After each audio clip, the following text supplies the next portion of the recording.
नमस्कार दोस्तों, एक बार फिर से मेरे चैनल पर आप सबका हार्दिक स्वागत, हार्दिक अभिनंदन। तो दोस्तों, आज एक बार फिर एक नए केस स्टडी के साथ आप सबके सामने हाजिर हूँ।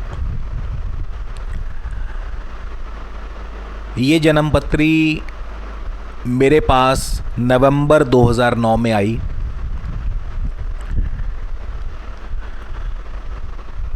जन्म तिथि जो थी 16 नवंबर 1974 का जन्म था इस जातक का।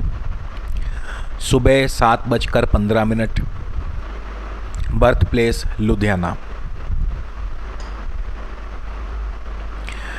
और इनका जो सवाल था मेरे इस जन्मपत्री के मुताबिक, इस जन्मपत्री से मुतल्लक, इनकी आर्थिक स्थिति कमज़ोर थी और अपनी नौकरी से ये साहब खुश नहीं थे। तो आज हम इस जन्मपत्री के माध्यम से इसी बात पर चर्चा करेंगे कि क्यों व्यक्ति को जीवन में आर्थिक कठिनाई का सामना करना पड़ता है और ऐसे कौन से ज्योतिषीय कारण हैं कि जिसकी वजह से व्यक्ति जो भी कार्य करता है या जो भी नौकरी या व्यवसाय करता है उससे वो नाखुश रहता है। केपी नियमों के मुताबिक, कृष्णमूर्ति पद्धति नियम के मुताबिक, यदि द्वितीय, षष्ठ और एकादश भाव के उप नक्षत्र स्वामी किसी भी तरह से द्वितीय, षष्ठ और एकादश भाव से संबंध बना लें तो ऐसे व्यक्ति का जो आर्थिक हालात हैं वो बहुत उम्दा होते हैं, बहुत बढ़िया होते हैं। मगर यदि द्वितीय, षष्ठ और एकादश भाव के उप नक्षत्र स्वामी किसी भी तरह से लगन, पंचम, अष्टम और द्वादश भाव से संबंध बना लें, किसी भी प्रकार से युति द्वारा या स्वामित्व द्वारा, तो फिर ऐसे व्यक्ति का जो आर्थिक हालात हैं, जो उसका फाइनेंशियल स्टेटस है, वो कमज़ोर होता है। जी हाँ दोस्तों, और इसी तरह कृष्णमूर्ति पद्धति का नियम है कि यदि छठे और 10वें भाव के उप नक्षत्र स्वामी द्वितीय, षष्ठ, दशम और एकादश भाव से किसी भी प्रकार से युति, दृष्टि या स्वामित्व द्वारा संबंध बना लें तो ऐसा व्यक्ति अपनी नौकरी में बहुत कामयाब होता है, अपनी नौकरी से संतुष्ट होता है। लेकिन यदि छठे और 10वें भाव के उप नक्षत्र स्वामी किसी भी प्रकार से लग्न, पंचम, अष्टम, नवम और द्वादश भाव से संबंध बना लें तो फिर ऐसा व्यक्ति अपनी नौकरी से कभी भी संतुष्ट नहीं होगा। जी हाँ दोस्तों, ये जानकर के आपको हैरानी होगी, बहुत से वैदिक के जानकार असमंजस की स्थिति में होंगे कि लग्न, पंचम और नवम भाव कैसे ऐसा व्यक्ति नौकरी से असंतुष्ट होगा। मगर दोस्तों, यही सच है, यही सच है कि जब भी छठे और 10वें भाव के, छठा भाव हमारा नौकरी से संबंध रखता है, 10वां भाव हमारे कर्म क्षेत्र से संबंध रखता है, तो जब भी छठे और 10वें भाव के उप नक्षत्र स्वामी का किसी भी प्रकार से दृष्टि, युति या स्वामित्व द्वारा लग्न, पंचम, अष्टम, नवम और द्वादश भाव से संबंध बनेगा तो ऐसा व्यक्ति अपनी नौकरी से हमेशा नाखुश रहेगा, बार बार नौकरी बदलेगा। तो आइए जानते हैं इस जन्मपत्री में कैसे इस जन्मपत्री में ये नियम जो है वो लागू हुआ। दोस्तों, आप यहाँ देख सकते हैं द्वितीय भाव के उप नक्षत्र स्वामी चंद्रमा है। छठे भाव के उप नक्षत्र स्वामी शनि है। एकादश भाव के उप नक्षत्र स्वामी राहु हैं और दशम भाव के उप नक्षत्र स्वामी बुध हैं। तो आप इन्हें नोट कर लें अलग से।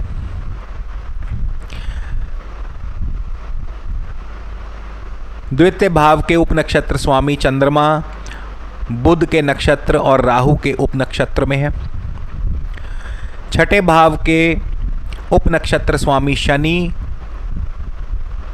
शनि जो कि अनटेनेंटेड है, यानी कि शनि के नक्षत्र में कोई भी अन्य ग्रह नहीं है, और शनि आगे बृहस्पति और बुध के नक्षत्र एवं उप नक्षत्र में है।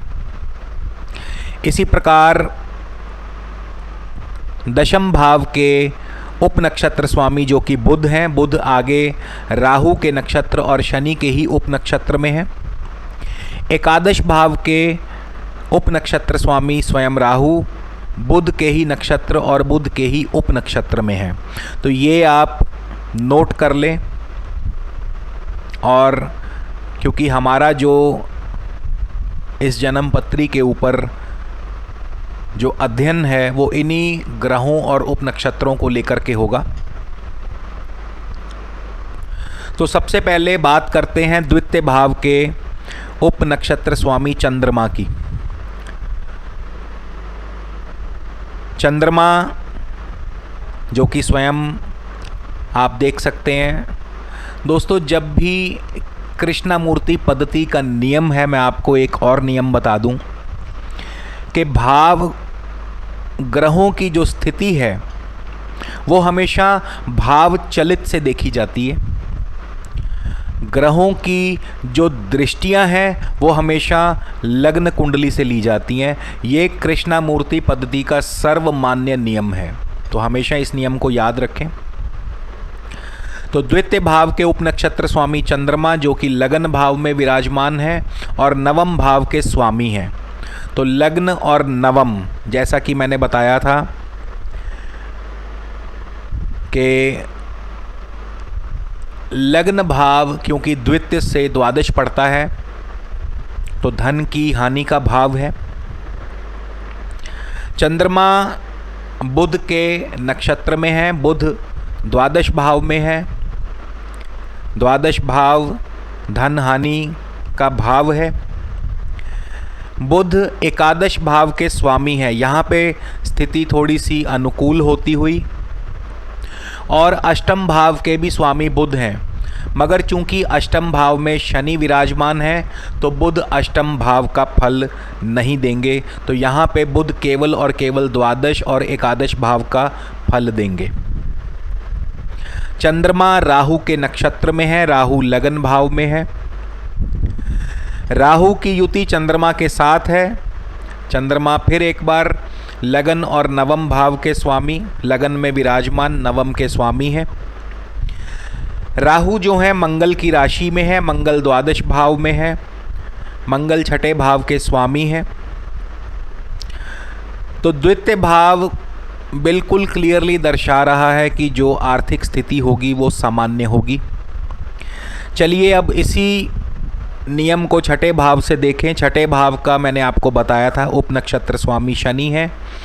शनि क्योंकि इस जन्म पत्रिका में अनटेनेंटेड है दोस्तों, अनटेनेंटेड का अर्थ हुआ कि शनि के नक्षत्र में कोई भी अन्य ग्रह विराजमान नहीं है। यहाँ पे आप देख सकते हैं सूर्य बृहस्पति के नक्षत्र में, चंद्रमा बुध के नक्षत्र में, मंगल राहु के नक्षत्र में, बुध भी राहु के नक्षत्र में, बृहस्पति भी राहु के नक्षत्र में, शुक्र बृहस्पति के नक्षत्र में, शनि बृहस्पति के नक्षत्र में, राहु बुध के नक्षत्र में, केतु चंद्र के नक्षत्र में। तो शनि के नक्षत्र में कोई भी ग्रह नहीं है, इस प्रकार शनि अनटेनेंटेड हुए। और इस वजह से शनि लग्न, चतुर्थ, छठे, सातवें और 12वें भाव के उप नक्षत्र स्वामी बने। यहाँ पे लगन भाव, चौथा भाव और 12वां भाव धन को कोई भी, आर्थिक स्थिति को कोई भी सपोर्ट नहीं करता सिवाय एक छठे भाव के। शनि आगे चल करके अष्टम भाव में बैठे हुए हैं। अष्टम भाव भी धन हानि का भाव है। शनि तृतीय भाव के स्वामी हैं और चतुर्थ भाव के स्वामी है, लेकिन चतुर्थ भाव में बृहस्पति विराजमान है, तो शनि चतुर्थ भाव का फल नहीं देंगे। शनि बृहस्पति के नक्षत्र में है, बृहस्पति चौथे भाव में है। चौथे भाव का आर्थिक स्थिति से लेना देना नहीं है। बृहस्पति द्वितीय भाव के स्वामी है एवं पंचम भाव के स्वामी है। पांचवा घर एक बार फिर से आर्थिक स्थिति के लिए अनुकूल नहीं है। शनि बुध के उप नक्षत्र में है, लेकिन बुध जो है वो टेनेंटेड है। और यहाँ पे अब हम कृष्णामूर्ति पद्धति का 4th स्टेप लेंगे, यानी हम इससे आगे बढ़ेंगे और बुध का नक्षत्र स्वामी देखेंगे। बुध राहु के नक्षत्र में है, राहु लगन में है। लगन भाव आर्थिक स्थिति के लिए अनुकूल नहीं है। राहु की युति चंद्रमा के साथ, चंद्रमा लगन और नवम के स्वामी, लगन में विराजमान है, नवम के स्वामी है। ये दोनों भाव भी आर्थिक स्थिति के लिए कोई खास अनुकूल नहीं है। राहु मंगल की राशि में है, मंगल 12वें भाव में है। ये भी आर्थिक स्थिति के अनुसार कोई बहुत बढ़िया स्थिति नहीं है, केवल एक इसके कि मंगल जो है वो छठे भाव के स्वामी हैं। तो छठे भाव से भी आप देख सकते हैं कि जहाँ एक और द्वितीय और षष्ठ भाव आ रहा है, दूसरी तरफ 1, 5, 8, 9 और 12वां भाव भी आ रहा है, तो आर्थिक स्थिति जो है वो सामान्य रहेगी। इसी तरह एकादश भाव के उप नक्षत्र स्वामी यहाँ पे आप देख सकते हैं। एकादश, ये 11वां भाव, एकादश भाव के उप नक्षत्र स्वामी जो हैं वो राहु हैं। ये देखिए, एकादश भाव के उप नक्षत्र स्वामी राहु हैं। तो राहु जो हैं हम पहले ही चर्चा कर चुके हैं, राहु लगन भाव में है। लगन भाव धन भाव से द्वादश भाव पड़ता है। राहु बुध के नक्षत्र में है, बुध 12वें भाव में है। बुध हालांकि एकादश भाव के स्वामी है, यहाँ स्थिति को हल्की सी सपोर्ट मिलती हुई। आगे राहु बुध के ही उप नक्षत्र में है, मगर बुध टेनेंटेड हैं और बुध राहु के नक्षत्र में चले गए हैं और राहु एक बार फिर किसी भी प्रकार से आर्थिक स्थिति को सपोर्ट नहीं करता। तो इसी वजह से दोस्तों, जब द्वितीय षष्ठ, मैंने आपको नियम बता दिया कि जब द्वितीय षष्ठ और एकादश भाव के उप नक्षत्र स्वामी द्वितीय षष्ठ और एकादश भाव को सिग्निफाई करते हों, मगर किसी भी तरह से लग्न पंचम, अष्टम, नवम और द्वादश भाव को सिग्निफाई ना करें, उनसे कोई संबंध ना बनाएं, तो ऐसे व्यक्ति की आर्थिक स्थिति बहुत सुदृढ़ होगी, मजबूत होगी। मगर यदि स्थिति इसके विपरीत हुई तो फिर आर्थिक स्थिति सामान्य होगी, मध्यम होगी। इसी तरह नौकरी से व्यक्ति क्यों परेशान रहता है, उसके लिए छठा और 10वां भाव देखने की ज़रूरत है। छठा भाव वैसे तो हम पहले भी देख चुके हैं, एक बार फिर आपकी जानकारी के लिए बता दूं कि जब छठे और 10वें भाव के उप नक्षत्र स्वामियों का संबंध द्वितीय, षष्ठ, दशम और एकादश भाव से होगा, तो ऐसा व्यक्ति अपनी नौकरी में खूब तरक्की पाने वाला, अपनी नौकरी से खूब संतुष्ट होगा। मगर यदि छठे और 10वें भाव के उप नक्षत्र स्वामियों का संबंध लग्न पंचम, अष्टम, नवम और द्वादश भाव से होगा, तो ऐसा व्यक्ति अपनी नौकरी से असंतुष्ट होगा, बार बार तबादला होगा, बार बार नौकरी बदलेगा। तो छठे भाव के एक बार फिर हम चलते हैं। छठे भाव के उप नक्षत्र स्वामी शनि है, यहाँ पे आप इस सारणी में देख सकते हैं। शनि जो कि अनटेनेंटेड है, शनि के नक्षत्र में कोई भी ग्रह नहीं है, तो शनि लग्न, चतुर्थ, षष्ठ, सप्तम और द्वादश भाव के उप नक्षत्र स्वामी बन रहे हैं। यहाँ पे लग्न, चतुर्थ और द्वादश भाव जो है वो ज़्यादा अच्छा नहीं माना गया नौकरी के लिहाज से। इसके अलावा शनि जो है वो बृहस्पति और बुध के नक्षत्र में है।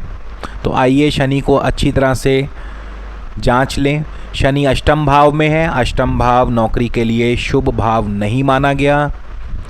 शनि तृतीय भाव के स्वामी है। तृतीय भाव भी नौकरी के लिए अशुभ है, क्योंकि तृतीय भाव बार बार तबादला देता है। शनि चूँकि बृहस्पति के नक्षत्र में है, बृहस्पति चतुर्थ भाव है, तो नौकरी के लिए ये भी कोई बहुत बढ़िया भाव नहीं माना गया। बृहस्पति द्वितीय भाव के स्वामी हैं, मगर साथ ही पंचम भाव के भी स्वामी हैं। तो पंचम भाव जो है, पांचवा भाव जो है, ये छठे भाव से द्वादश पड़ता है। तो छठा भाव नौकरी का, पांचवा भाव उसका व्यय, तो इसलिए ये भी कोई अनुकूल स्थिति नहीं है। शनि बुध के उपनक्षत्र में है। बुध हम जानते हैं टेनेंटेड है। तो यहाँ पे हम फोर्थ स्टेप लेंगे। हम आगे बुध का नक्षत्र स्वामी देखेंगे। बुध राहु के नक्षत्र में है। राहु जो कि लगन भाव में है, चंद्रमा के साथ युति में है। तो लग्न और नवम भाव को सिग्निफाई करते हैं। राहु चूँकि मंगल की राशि में है, मंगल 12वें भाव में है और छठे भाव के स्वामी और लगन भाव के स्वामी हैं। तो दोस्तों, छठा भाव जो नौकरी का है, स्थिति कोई ज़्यादा अनुकूल नहीं। लगभग सभी विरोधी भाव छठे भाव को सिग्निफाई करते हुए। इसी तरह दशम भाव के जो उप नक्षत्र स्वामी हैं वो आप देख सकते हैं यहाँ पे इस सारणी में बुध है, और बुध जो हैं राहु और शनि के नक्षत्र में है। तो आइए एक बार बुध की स्थिति को भी जांच लें। बुध 12वें भाव में है, एकादश और अष्टम के स्वामी है। एकादश भाव नौकरी के लिए अनुकूल है, मगर 12वां भाव नौकरी के लिए अनुकूल नहीं है। बुध राहु के नक्षत्र में है। राहु हम पहले ही जान चुके हैं कि नौकरी के लिए अनुकूल नहीं, और बुध शनि के उप नक्षत्र में है। तो शनि भी हम पहले ही इस पर चर्चा कर चुके हैं कि शनि भी इस जन्म पत्रिका में नौकरी के लिए अनुकूल नहीं, क्योंकि अष्टम भाव में है। तो यही वजह है दोस्तों कि इस जातक को आर्थिक स्थिति का, कमज़ोर आर्थिक स्थिति का सामना करना पड़ रहा था और अपनी नौकरी से भी ये नाखुश थे।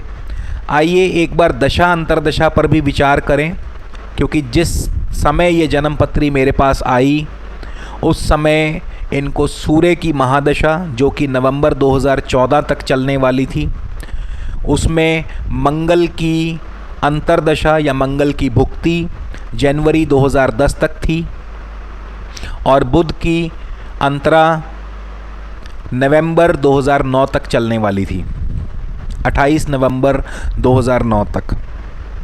हम एक बार इन तीनों ग्रहों पर भी एक बार नज़र डाल लें। सूर्य इस जन्म पत्रिका में द्वादश भाव में है। द्वादश भाव कोई बहुत अच्छी स्थिति नहीं रखता नौकरी और फाइनेंस के लिए।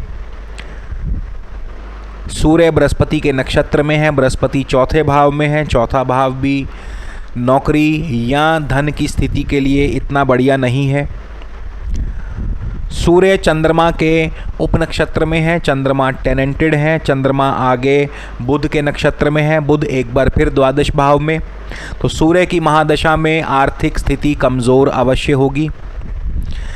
मंगल की भुक्ति, मंगल स्वयं द्वादश भाव में। मंगल इस जन्म पत्रिका में अनटेनेंटेड है, अष्टम भाव का सब लॉर्ड है।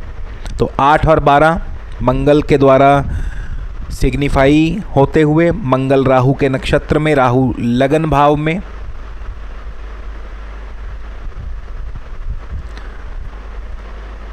राहु लगन भाव में, मंगल आगे स्वयं अपने ही उपनक्षत्र में है, तो मंगल एक बार फिर द्वादश भाव में, तो स्थिति कोई खास अनुकूल नहीं।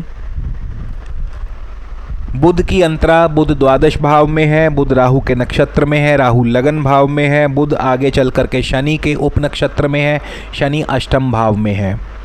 तो किसी भी प्रकार से ना जन्म पत्रिका में योग जो है उसके हिसाब से और ना ही दशा अंतरदशा के हिसाब से, जब ये जन्म पत्रिका मेरे पास आई उस समय जातक की जो फाइनेंशियल स्थिति थी वो बिल्कुल कमज़ोर थी और जो नौकरी में भी उसको काफ़ी परेशानियों का, दिक्कतों का सामना करना पड़ रहा था। तो ये कृष्णामूर्ति पद्धति की भव्यता है, कृष्णामूर्ति पद्धति की सुंदरता है कि आप किसी भी जन्म पत्री को उसकी तह तक, उसकी जड़ तक जा कर के उसका कारण जान सकते हैं कि क्यों ऐसे व्यक्ति के साथ ये जो वर्तमान हालात हैं, ऐसे क्यों हालात बने हुए हैं। आप उसके बारे में बखूबी बिल्कुल उस जन्म पत्री का पोस्टमार्टम कर सकते हैं। तो इसी के साथ यदि आपको मेरा ये वीडियो अच्छा लगे तो कृपया मुझे लाइक, शेयर और सब्सक्राइब ज़रूर कीजिएगा। यदि आप मुझसे अपनी जन्म पत्री के ऊपर परामर्श लेना चाहते हैं तो मेरी वेबसाइट है skyspeaks.in। प्रत्येक वीडियो के शुरू और अंत में मेरी वेबसाइट का एड्रेस दिया हुआ है। प्रत्येक वीडियो के नीचे डिस्क्रिप्शन में मेरी वेबसाइट का एड्रेस दिया हुआ है, तो आप मुझसे मेरी वेबसाइट के ज़रिए संपर्क कर सकते हैं। और इसी के साथ प्रभु से, परमपिता परमेश्वर से मैं प्रार्थना करूंगा कि आप सब पर प्रभु की कृपा दृष्टि बनी रहे, आप दिन दूनी रात चौगुनी तरक्की करें और इसी तरह आगे चलकर आपसे बार बार रूबरू होता रहूँगा, हर बार नए केस स्टडी के साथ, हर बार नई चर्चा के साथ। तो आपसे दोबारा फिर एक नई चर्चा, एक नए केस स्टडी के साथ अगले वीडियो में फिर मुलाकात होगी। तब तक के लिए नमस्कार, धन्यवाद दोस्तों।